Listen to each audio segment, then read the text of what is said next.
안녕하세요. 반갑습니다. 황재원 원장입니다. 오늘 이 시간에는 황재원 원장이 우리 아마추어 골퍼인들의 로망인 드라이버의 비거리와 방향성 요소에 대한 클럽의 스펙에 대해서 설명을 드리고자 이 영상을 준비해 보았습니다. 황재원 원장은 골프에 굉장한 흥미를 갖게 된과 동시에 골프에 빠져서 저는 미국이나 그 다음에 일본에 가서도 골프 커스텀 피팅에 대한 것과 또한 우리 골프인들의 스윙 메커니즘에 대한 그러한 공부를 전문적인 공부를 하고 지금 현재 커스텀 피팅을 하고 있습니다. 또한 그 교육을 시켜서 체인점도 오픈시켜 주고 하고 있습니다.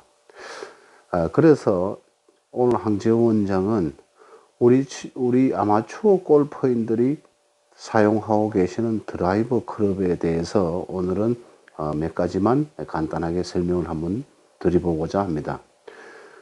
요즘 보니까 스탠다드 클럽의 제조 회사는 제가 브랜드는 밝히지 않겠습니다. 그게 또 어떻게 보면은 서로 상도리니까요. 그런데 요즘 스탠다드 클럽들의 드라이버의 스펙을 체크하다 보면은 우리가 그립이 끼워져 있는 그립 끝에서 14인치의 길이를 기준으로 했을 때 무게 밸런스로 클럽이 세팅된 것을 우리가 흔히들 스윙 웨이트 밸런스라고 얘기를 하는 것이죠. 그런데 그 스윙 웨이트 밸런스가 특히 이제 남성 그 드라이브를 기준으로 해서 제가 설명을 드리겠습니다. 보통 그립 끝 14인치에서 무게 밸런스로 되어 있는 스윙 웨이트 밸런스의 웨이트의 값이 D6, D7 이 정도의 스펙을 접할 때가 많습니다. 요즘 들어서요. 그런데 여러분들 생각해 보십시오. 타이거 우즈가 골프 황제라고 하는 타이거 우즈가 지금 스윙 웨이트를 체크를 했을 때 웨이트 밸런스는 D4 정도를 쓰고 있습니다. 그런데 여기서 우리가 굉장히 관심 있게 주목해야 될 부분이 바로 뭡니까? 타이거 우즈가 드라이버 스윙을 했을 때 클럽 헤드의 스피드가 125마일 정도가 됩니다. 그런데 125마일의 스피드를 가지고 있는 타이거 우즈 선수가 쓰는 웨이트 밸런스가 D4라면은 우리 아마추어 여러분들은 125마일의 스피드를 가지고 있지 않는데 타이거 우즈보다도 웨이트 밸런스가 타이거 우즈보다도 더 무겁다라면은 여러분들은 드라이브의 볼의 구질이 힘을 과도하게 써서 덮어치거나 안 그러면 정상적인 스윙으로 봤을 때는 클럽 헤드가 스피드가 나지 않으니까 임팩이 되는 순간에는 페이스 앵글이 오픈되어서 열려서 우측으로 날아가게 되는 것이죠. 그런데 우리 아마추어 골퍼인들은 그런 걸 모르고 아우 원장님 저는 치면은 공이 전부 다 우측으로 가요. 또는 공이 뜨지를 않아요. 뭐 하는 얘기 다양한 사연들을 이제 얘기를 접해 보는데요. 우리가 보통 보면은 헤드의 무게가 같은 예를 들어서 100마일의 헤드 스피드인데 하나는 D3고 예를 들어서 하나는 D5다. 그랬을 때 같은 100마일의 속도에서 무게 밸런스가 무겁게 되면 어떻게 돼요? 운동 에너지 값이 크게 일어나는 것이죠. 그런데 D3에서 질량의 무게에서 휘둘렀을 때 100마일과 D5의 100마일의 속도로 클럽 헤드와 공이 충돌이 되었을 때 공에 전달되는 운동 에너지 값은 D5의 100마일의 속도는 확실히 크게 운동 에너지가 발생합니다. 그러니까 거리가 많이 날 수밖에 없는 것이죠. 그런데 그 100마일의 속도를 못 냈을 때는 어떻게 되나요? 못 내게 되면은 사실은 뭐 우측으로 밀리거나 하는 그러한 또 과도한 몸을 써서 엎어치거나 해서 꼬그라지는 그러한 게 나오는 것이죠. 그래서 다시 말하면은 클럽 헤드의 무게는 우리 회원님들의 스윙 스피드와 코어 근력에 적합했을 때 거기에 따른 샤프트의 강도가 임팩이 되는 순간에 우리가 백스윙 탑에서 다운스윙을 할 때에 우리는 샤프트의 변곡점이 발생하게 되는 것이죠. 그리고 임팩이 되는 순간에는 샤프트의 스트레인 현상이 일어나게 되는 것입니다. 그런데 우리는 그러한 드라이버 스윙에서 기본적인 그러한 샤프트의 탄성에 대한 구조를 이해를 하지 못하고 지금 드라이브를 사용하고 계시는 회원님들이 많은 거죠. 그러다 보니까 드라이브가 정상적으로 볼의 발사각과 백스핀 회전량과 어떠한 이런 부분이 적합하지 않아서 생각보다가 비거리가 나지 않는 원초적인 원인은 거기 있는 것입니다. 그래서 그리고 우리 또 아마추어 골퍼인들 중에서 요즘 그 TV에서 또는 유튜브 상에서 광고하는 걸 보고는 샤프트가 가벼우면은 거리가 많이 난다, 스피드가 증가한다 라고 이제 접하게 돼서 얼마 전에는 우리가 메타퍼세크로 클럽 헤드의 스피드가 뭐 상당히 좀 많이 좀 나시는 분이었어요.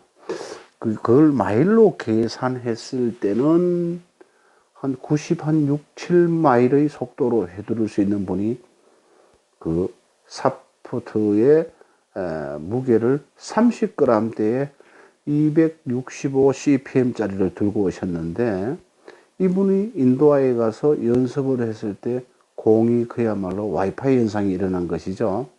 그러다 보니까 옆에서 연습하시던 분이 너무 안 맞으니까 소개를 했나 봐요. 그래서 저를 찾아오셨는데 보니까 클럽 헤드의 스피드가 그만큼 그렇게 많이 나는데 이분은 30g대 샤프트를 구태여 선택을 안 해도 되는데 샤프트 선택을 30g짜리를 해서 찾아오셨길래 황전 원장은 질문을 해봤습니다.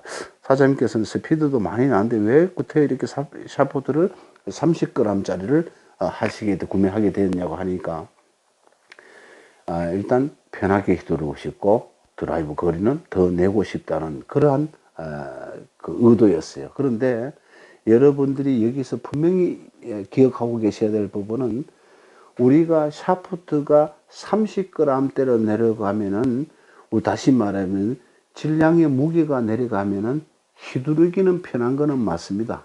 단 30g대의 무게에서는 우리가 CPM은 강하게 할 수 있지만 토크가 30g에서 그 정도의 스피드가 나왔을 때 클럽 헤드와 그립이 끼워져 있는 버터 쪽이 뒤틀리는 현상에 대해서 역으로 반대 방향으로 뒤틀리는 현상은 30g대의 샤프트에서는 절대로 토크 값을 맞추지 못합니다. 왜냐? 우리가 샤프트가 버터 쪽과 팁 쪽이 뒤틀리는 것을 방지하기 위해서 다시 말하면 이 토르크 값을 올리기 위해서는 30g대에서는 절대로 설계에서 만들 수가 없는 지금 현재 기술력에서는 절대로 30g대에는 할 수가 없다는 걸 분명히 이해하셔야 돼요. 그러면은 여러분들은 이분이 예를 들어서 클럽의 헤드 스피드가 그 정도의 코어 근력의 힘이라 이게 그 정도까지가 안 올라갈 것 같으면은 또 더 떨어지는 사람 같으면은 30g대 샤프트가 괜찮습니다. 왜냐? 우리는 무게에 대한 원의 운동을 할 때 무게에 대한 저항은 존재하기 때문입니다. 우리가 50g에서 샤프트에서 40g대로 내려오면은 보통 3에서 4마일 정도의 클럽 헤드의 스피드가 범주가 일어납니다. 그런데 30g대 같으면 확실히 더 스윙하기가 편하고 빨라지겠죠. 그런데 바로 우리가 클럽 페이스가 다운스윙에서 뒤틀어지는 토크에 의해서 페이스가 열린 닫힘이 현상이 일어나기 때문에 와이파이 현상이 일어나는 것이죠. 그래서 스윙 스피드가 어느 정도 나시는 분들은 절대로 30g대에 내려가서는 방향성이 보장이 안 된다는 걸 분명히 알고 계셔야 됩니다. 그래서 이분 같은 경우는 40g대 제가 샤프트를 거려보고 또 쳐보니까 그야말로 비교할 수 없을 만큼의 정확한 방향성과 또 스매시 팩터 값도 아주 정교한 그야말로 우리가 퍼펙트라고 할 수 있는 현상이 나는 것을 볼 수 있었습니다. 그래서 클럽의 스펙은 특히나 그라파이트 샤프트에서는 클럽의 스펙이 자기 자신의 코어나 코어 근력이나 스윙 스피드 파워에 적합했을 때 우리는 샤프트에 우리가 텐션이라 그러죠. 스트레인, 폭발적인 에너지가 충족시킬 수 있기 때문에 샤프트의 강도는 고객들의 스윙을, 개개인들의 우리가 스윙을 전문가와 항상 상의해서 자기 자신의 스윙을 분석받아서 나의 스윙에 어택 앵글을 이룰 때에 습관이 어떠한 습관인가에 따라서 적합한 클럽에 매칭을 할 수 있는 그러한 기회를 가져보시면은 드라이버를 구매해서 실패할 수 있는 그러한 확률은 없습니다. 그래서 오늘은 우리 아마추어 골퍼인들이 그야말로 구담설화처럼 잘못된 골프 과학이나 지식으로 인해서 고가의 드라이브 클럽을 구매하셔서 실수를 범하지 않는 그러한 좋은 기회가 이 영상으로 인해서 잘 인지하셔서 자기 자신에게 최상의 클럽을 마련하셔서 사용할 수 있기를 진심으로 바라는 의미에서 이 영상을 준비해 보았습니다. 감사합니다.